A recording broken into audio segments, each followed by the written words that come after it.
test natin tong King Arms TWS 9mm carbine GBB light. Two-tone. Shoutout kay Sir Romy. So I think nag-test tayo nito nung isang araw. So may kumuha din. So polymer yung front assembly niya.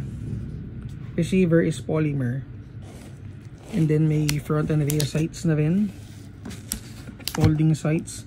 Itong charging handle niya is metal. Pati yung mga small parts like trigger and selector.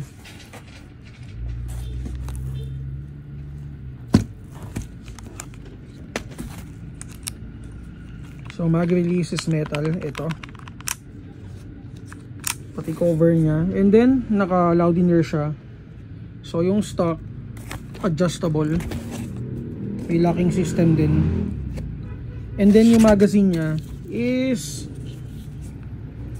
around mga 30 rounds capacity. Kasi naka-block siya dito.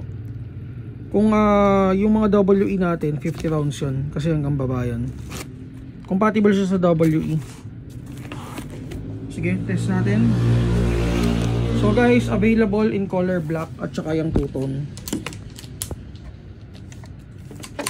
Test. Auto. Okay, so nag-lock na siya. Price is 14.5.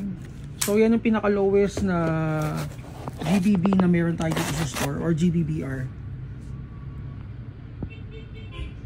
Thank you kay bossing.